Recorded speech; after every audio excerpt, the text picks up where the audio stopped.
एपोकलिप्टो world cinema की एक बहुत ही बेहतरीन मूवी जिसमें हमें अमेरिका की मॉडर्न सिविलाइजेशन से पहले की कहानी को दिखाया गया है। दरअसल अमेरिका में पहले माया सभ्यता थी और ये छोटे छोटे कबीले थे जो आपस में लड़ते रहते थे, और उसके बाद यहाँ पर यूरोपियन इन्वेडर्स आए जिन्होंने इनको पूरी तरह से अपने कब्जे में ले लिया, और ये कहानी उसी माया सभ्यता को रिप्रेजेंट करती है।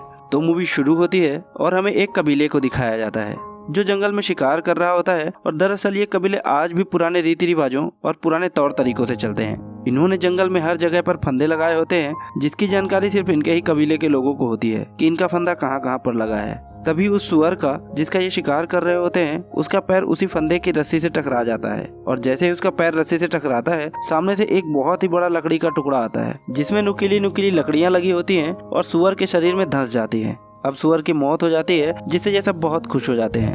एक्चुअली ये कबीला बहुत ही मस्ती करने वाला होता है और सब के सब वहाँ बैठकर हंसी मजाक करते हुए उस शिकार को काटना शुरू करते हैं। अब सबको एक एक टुकड़ा खाने के लिए दिया जाता है, जैसे किसी को दिल दिया जाता है, किसी को कान देते हैं, किसी को नाक देते हैं। उनमें से एक इंसान ऐसा होता है जिसकी संतान नहीं हो रही होती और सब उससे बहुत मजाक करते हैं, और जब उसकी बारी आती है तो वो उसे सुअर के टेस्टीज निकाल कर देते हैं और कहते हैं कि इसे खाने से संतान हो जाती है। वो आदमी कहता है कि तुम झूठ बोल रहे हो। वो कहता है मैं झूठ नहीं बोल रहा, मेरे पिता ने इसे 10 बार खाया था, और देखो आज मेरी 8 बहनें हैं, एक बड़ा भाई है और एक मैं, यानी हम टोटल 10 भाई बहन हैं। और उसे जो ये बोल रहा होता है वही इस मूवी का मेन हीरो है जिसका नाम है जैगुआर पो। उसके पिताजी भी पीछे खड़े होते हैं और वो आदमी इशारे से उनसे पूछता है कि क्या आपने सच में खाए थे। वह बोलता है हाँ। अब जैसे ही वह उसे मुंह में डालता है उसका टेस्ट बहुत ही गंदा होता है, वह उसे खा ही नहीं पाता, उसे उल्टी आ जाती है। अब इतने में सब हंसने लग जाते हैं और उसका मजाक उड़ाते हैं और आपस में लड़ने लग जाते हैं। तभी हीरो के पिताजी जो इस कबीले के सरदार भी हैं जिन्होंने उसे कहा था कि मैंने भी खाया है, वो पीछे से आते हैं और उनकी लड़ाई छुड़वा देते हैं और उसको अपने साथ साइड में ले जाकर कहते हैं कि तुम्हें और स्ट्रांग बनना पड़ेगा, तुम बार बार मजाक का पात्र क्यों बनते हो। वो बोलता है कि मेरे बच्चे नहीं होते इसलिए ये मेरा मजाक उड़ाते हैं। वो कहते हैं मेरे पास एक ऐसी दवा है जिसको यूज करने से तुम्हारे बच्चे हो जाएंगे। वो कहता है क्या सच में ऐसा हो सकता है। सरदार कहते हैं हाँ ऐसा हो तो सकता है, लेकिन एक बात का ध्यान रहे कि जो दवा मैं तुम्हें दे रहा हूँ ये बहुत ही स्ट्रांग है। वो कहता है कि प्लीज मुझे ये दवा दे दो, मैं किसी भी तरह से बाप बनना चाहता हूँ और इन सब का मुंह बंद करना चाहता हूँ। सरदार कुछ पत्ते निकालता है और उसे देता है। वह उसे खाने ही वाला होता है, लेकिन सरदार उसे रोकते हुए कहता है इसे खाओ मत, बल्कि जब तुम संभोग करोगे उससे पहले इसे अपने लिंग में लगा लेना, लेकिन खाना मत। और तभी हमारे हीरो यानी जैगुआर पो को एहसास होता है कि उसके पीछे झाड़ियों में कोई है। वो खड़ा होकर उस तरफ देखने लगता है और उनसे पूछता है कि तुम्हें क्या चाहिए। वहाँ झाड़ियों से कुछ आदिवासी निकलते हैं और इनके सामने 4 बड़ी बड़ी मछलियाँ रख देते हैं। वह कहते हैं कि हम यहाँ से गुजरना चाहते हैं, बदले में ये भी अपने शिकार का एक टुकड़ा जो इन्होंने अभी अभी किया होता है उन्हें देते हुए यहाँ से गुजरने की परमिशन दे देते हैं। और अगले ही पल झाड़ियों के पीछे से बहुत सारे आदिवासी निकलते हैं और ये सब के सब वहाँ से जाने लगते हैं। जैगुआर पो देखता है कि इनमें से बहुत सारे लोग घायल होते हैं। वह इनसे पूछता है कि हुआ क्या था। उनमें से एक आदिवासी बोलता है कि हमारा कबीला तबाह हो गया और अब हम एक नई शुरुआत के लिए जा रहे हैं। जैगुआर पो उनसे पूछना चाहता है कि आखिर हुआ क्या था, और वह उनके पीछे जाने लगता है, पर उसके पिताजी जो इस कबीले के सरदार भी होते हैं वह जैगुआर को उसके पीछे जाने से रोक देते हैं। लेकिन जैगुआर कहीं ना कहीं अंदर से परेशान होता है और उसे लगता है कि जरूर कुछ ना कुछ गलत हुआ है। उसके पिता उसे कहते हैं कि तुम काफी परेशान लग रहे हो। जैगुआर कहता है हाँ मैं हूँ। उसके पिता कहते हैं वह जो कबीला था उनके दिल में डर बैठ गया था और डर का कोई इलाज नहीं होता, और मैं चाहता हूँ कि तुम भी मत डरो और अपना यह डर लेकर तो गाँव में बिल्कुल भी मत जाना। अब ये सब के सब वापस अपने कबीले में आ जाते हैं और इनके कबीले का माहौल भी बहुत अच्छा होता है। ये वहाँ पर भी बहुत हंसी मजाक करते हैं, और वो आदमी जिसका सभी मजाक उड़ाते हैं उसे एक बूढ़ी औरत पकड़ लेती है जो उसकी सास होती है। वह उसे कहती है कि तुमने मुझे धोखा दिया है, मुझे एक पोता चाहिए, अगर तुम मुझे पोता नहीं दे सकते तो मैं तुम्हारी जगह किसी और को ले आऊंगी। अब वह आदमी और उसकी बीवी अंदर चले जाते हैं ताकि वह बच्चे के लिए फिर से कोशिश कर सकें। और आपको याद होगा कि हीरो के पिताजी ने उसे जंगल में एक दवा दी थी कि अपने लिंग पर लगा लेना और इससे बच्चे पैदा हो जाएंगे। पर जैसे ही वह उस दवा को लगाकर सहवास शुरू करता है उन दोनों को बहुत ही जलन होने लगती है और दोनों इधर उधर भागना शुरू कर देते हैं। दरअसल वह कोई दवा नहीं होती बल्कि मिर्ची का पाउडर होता है, और उनको भागता देखकर सब बहुत हंसते हैं, बहुत मजाक उड़ाते हैं। अब हम जैगुआर पो को देखते हैं जो अपने घर जाता है और अपनी पत्नी से मिलता है जो कि प्रेग्नेंट है। उसका एक बेटा भी है और वह इन दोनों से बहुत ही प्यार करता है। इसके बाद यह दिखाते हैं कि कबीले में सब नाच रहे होते हैं, गा रहे होते हैं, लेकिन जैगुआर पो कहीं ना कहीं खोया होता है, क्योंकि आज सुबह उसने दूसरे कबीले की जो हालत देखी थी उसे कहीं ना कहीं उसके दिल में एक डर बैठ गया है। उसकी पत्नी पूछती है कि तुम इतने गुमसुम क्यों हो। वह उसे कुछ नहीं बताता और उसकी गोद में सिर रखकर सो जाता है। और रात में जैगुआर जब अपने परिवार के साथ सो रहा होता है तभी उसे कुत्ते के भौंकने की आवाज आती है जिससे वह जग जाता है। उसे एहसास होता है कि बाहर कुछ हलचल हो रही है। वैसे भी आज सुबह उसने जो कबीले की हालत देखी थी उससे वह काफी घबराया हुआ होता है। अगले ही पल हमें बाहर दिखाया जाता है, जहाँ पर एक बहुत ही भयानक, बहुत ही खूंखार आदिवासी होता है। उसके सभी साथी पेड़ों के पीछे छुपे होते हैं, जो उसके इशारा करने पर मशाले लेकर पेड़ों से बाहर आ जाते हैं। जगुआर अपने घर से बाहर देखता है, उसे कुछ जलती हुई मशालें दिखाई देती हैं और वह समझ जाता है कि कुछ न कुछ खतरा है। वो अपने परिवार को लेकर बाहर निकलता है, लेकिन तभी हमलावरों में से एक इन्हें देख लेता है और उन पर हमला कर देता है, लेकिन जगुआर को उसे खत्म कर देता है। जगुआर अपने परिवार को लेकर एक सूखे कुएं के पास जाता है और वो अपने बेटे और अपनी पत्नी को, जो कि प्रेग्नेंट होती है, उसे रस्सी के सहारे धीरे धीरे कुएं में छोड़ना शुरू करता है। और जब वो नीचे जा ही रहे होते हैं, तभी उन हमलावरों में से एक आदिवासी जगुआर को देख लेता है और वो भागता हुआ उसकी तरफ आता है, लेकिन जगुआर जल्दी जल्दी अपनी पत्नी और अपने बच्चे को नीचे छोड़ने लगता है, जिससे वो नीचे गिर जाते हैं। तभी वो आदिवासी इन तक पहुंच जाता है, पर जगुआर उसे पैर से गिरा देता है और इससे पहले कि वो कुएं के अंदर गिरता, जगुआर उसका पैर पकड़कर खींच लेता है।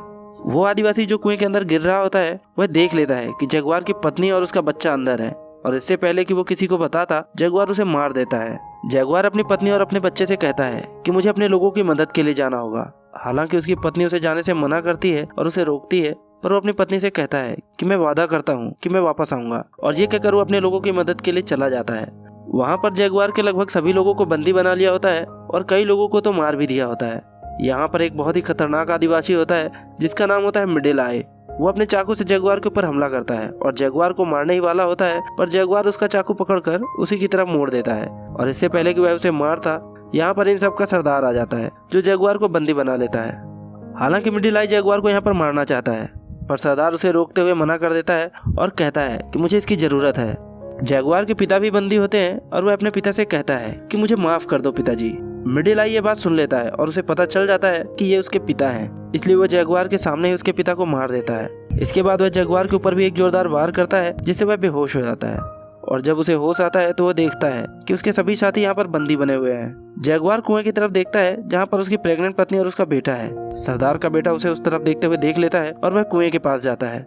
वह देखता है कि कुएं के अंदर एक रस्सी लगी हुई है, इसलिए उसे शक होता है और वो कुएं के अंदर देखता है, लेकिन उसे कोई दिखाई नहीं देता, क्योंकि जगुआर की पत्नी और बेटा कुएं के अंदर ही एक पत्थर के नीचे छुप जाते हैं। वो ऊपर से एक बहुत बड़ा पत्थर भी फेंकता है, लेकिन उसे कोई हलचल नजर नहीं आती। इसके बाद जो रस्सी लगी होती है वह उसे काट देता है, यानी कि अब चाह कर भी जगुआर की पत्नी और बेटा ऊपर नहीं आ सकते थे। और अब इन्होंने जितने भी कबीले वालों को बंदी बनाया होता है, इन सबको अपने साथ लेकर एक लंबे सफर पर निकल पड़ते हैं। रास्ते में इन्हें वो कबीले वाले भी मिलते हैं जो सुबह इन्हें मिले थे, जिन्होंने इन्हें मछलियां दी थी, जो यहाँ से किसी दूसरी जगह पर अपना कबीला बसाने के लिए जा रहे थे। दरअसल इन खूंखार आदिवासियों ने उन्हें भी पकड़ लिया होता है और अब ये सब के सब एक लंबे सफर के लिए निकल पड़ते हैं, जहाँ पर इन्हें नदियों को पार करना पड़ता है, ऊंचे ऊंचे पहाड़ों के सकरे रास्तों से गुजरना पड़ता है, और फिर एक लंबे सफर के बाद ये खूंखार आदिवासी उस जगह पर पहुंच जाते हैं जहाँ से ये बिलोंग करते हैं। और जब ये अपनी सरहद के बाहर ही होते हैं, तब हमें बहुत सारी डेड बॉडीज पड़ी हुई दिखाई देती हैं, जिन्हें देखकर साफ साफ समझ आ रहा था कि ये वो लोग हैं जिन्हें किसी तरह की कोई बीमारी हुई है जो छूने से फैलती है। यहाँ पर एक बच्ची भी होती है जो जिंदा होती है, और वह इन खूंखार आदिवासियों के साथ आना चाहती है, लेकिन ये लोग उसे नहीं आने देते। और वो इन खूंखार आदिवासियों को, जो इसी जगह से बिलोंग करते हैं, उन्हें कहती है कि बहुत जल्द पवित्र समय आने वाला है, जब दिन में अंधेरा हो जाएगा और एक आदमी तुम्हें यहाँ से बाहर ले जाएगा, और तुम्हारा और तुम्हारे इस पूरे साम्राज्य का हमेशा के लिए अंत हो जाएगा। अब ये सब के सब वहाँ से आगे चले जाते हैं, और तभी एक गांव आता है जहाँ पर बहुत सारे मजदूर होते हैं। उनकी हालत बहुत ही ज़्यादा खराब होती है, पर फिर भी उन्हें यहाँ पर काम करना पड़ता है, लेकिन इन्हें यहाँ पर नहीं छोड़ा जाता और आगे ले जाया जाता है। अब कबीले का सरदार, जो इन सबको यहाँ बंदी बनाकर लाया है, उसके पास एक आदमी आता है। वो पूछता है कि कितने आदमी हैं। वो कहता है कि मेरा बेटा बताएगा, लेकिन इस बार पैसे अच्छे चाहिए। यानी कि ये लोग इन्हें यहाँ पर पकड़कर इसलिए लाए हैं ताकि इन्हें बेच सकें। यहाँ पर इंसानों को बेचा जाता है और इनके साथ जो बंदी औरतें होती हैं उनकी बोली लगाई जाती है और उन्हें बेच दिया जाता है, और बचे हुए आदमियों को यहाँ से आगे ले जाया जाता है, जहाँ पर बहुत भीड़ होती है। यह एक तरह का मंदिर होता है जहाँ पर इंसानों की बलि दी जा रही होती है, और अब जगुआर को उसकी बलि देने के लिए यहाँ पर ले जाया जाता है। दरअसल ये लोग ईश्वर को खुश करने की बात कर रहे होते हैं, और इससे पहले कि वो जगुआर को मारते, सूर्य ग्रहण हो जाता है और चारों तरफ अंधेरा छा जाता है, जिससे यहाँ पर मौजूद सभी लोग घबरा जाते हैं और सब रुककर प्रार्थना करने लगते हैं। फिर थोड़ी देर बाद जब सूर्य ग्रहण छट जाता है तो इनकी बलि नहीं दी जाती, और इन सबको एक दूसरी जगह ले जाया जाता है, जहाँ पर एक लंबा सा ग्राउंड होता है, और उसके दूसरी तरफ होता है मक्के का खेत, जिनके पीछे होता है इनका जंगल। और अब इन सबसे बोला जाता है कि तुम भागो और अपने जंगल चले जाओ।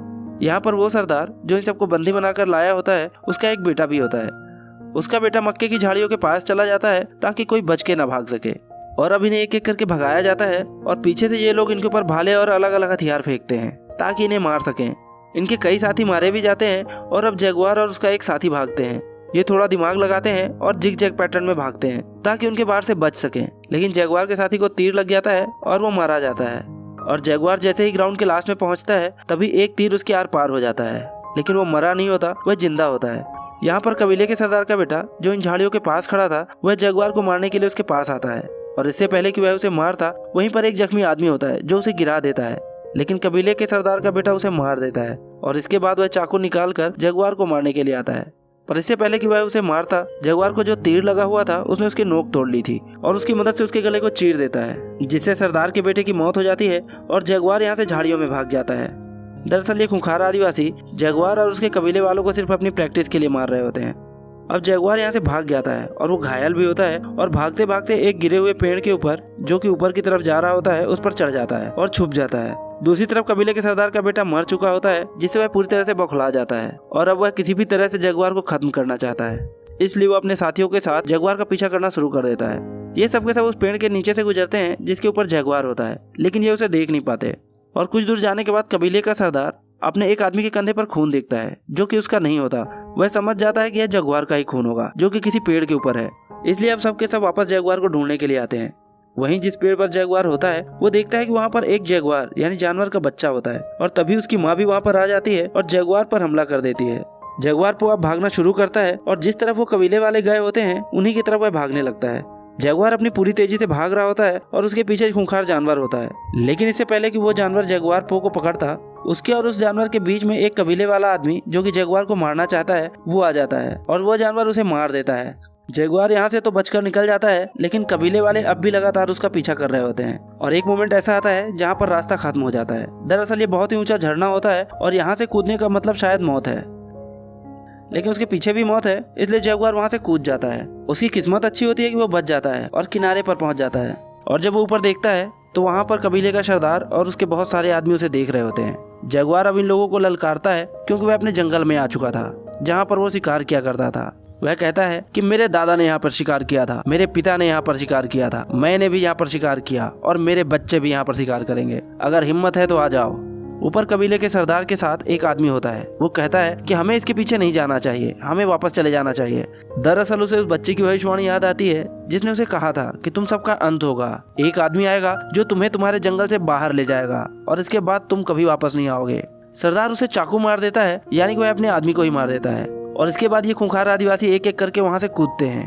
इसकी वजह से इनके एक आदमी की मौत भी हो जाती है, पर बाकी बचकर किनारे पर आ जाते हैं और जगुआर के पीछे जाते हैं।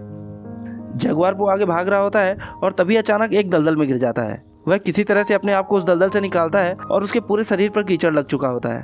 तभी उसका दिमाग घूमता है और वह भागते हुए एक जगह पर रुक जाता है और वह अपने आप से कहता है, मैं हूँ जगुआर पो और ये जंगल मेरा है और मुझे यहाँ से कोई नहीं भगा सकता, मैं किसी से नहीं डरता। और इसके बाद वह उन आदिवासियों से डर के भागता नहीं है, बल्कि उन आदिवासियों को जो इसके पीछे आ रहे होते हैं अलग अलग तरीके इस्तेमाल कर कर एक एक करके सबको मारना शुरू करता है।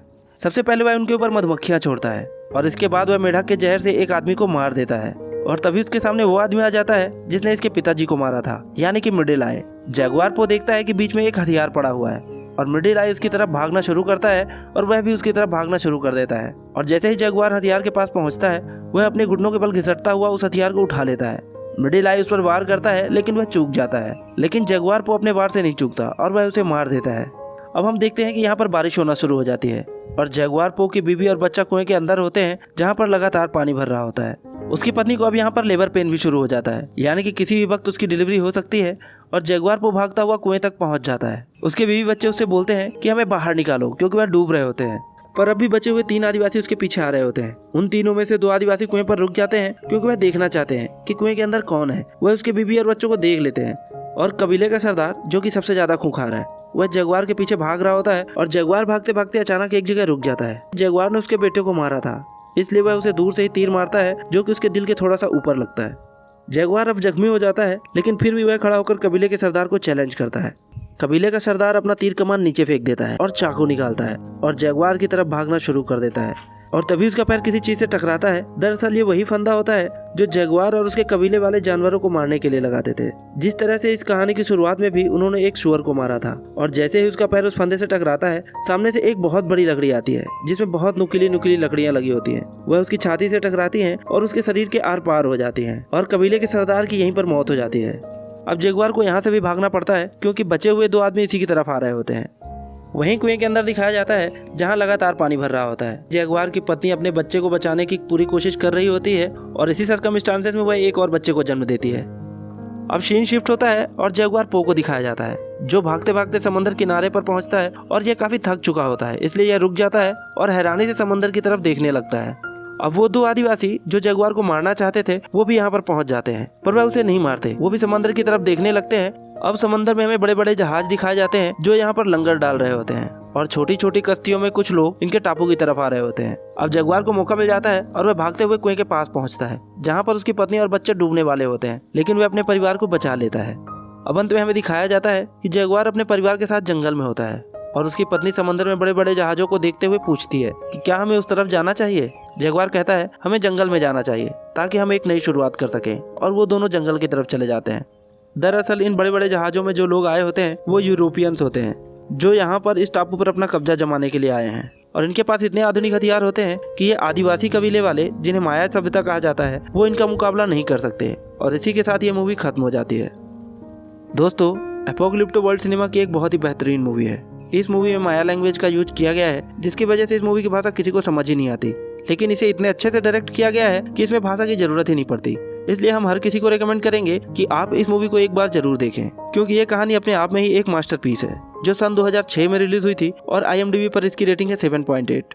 और अगर आपको यह मूवी पसंद आई हो तो वीडियो को लाइक जरूर कर देना और कमेंट करके हमें जरूर बताना कि यह मूवी आपको कैसी लगी। साथ ही अगर आपने हमारे चैनल को अभी तक सब्सक्राइब नहीं किया है तो सब्सक्राइब बटन पर दबाकर बेल आइकन पर क्लिक कर देना। तो मिलते हैं नेक्स्ट वीडियो में किसी नई मूवी के साथ। तब तक के लिए thank you and bye bye.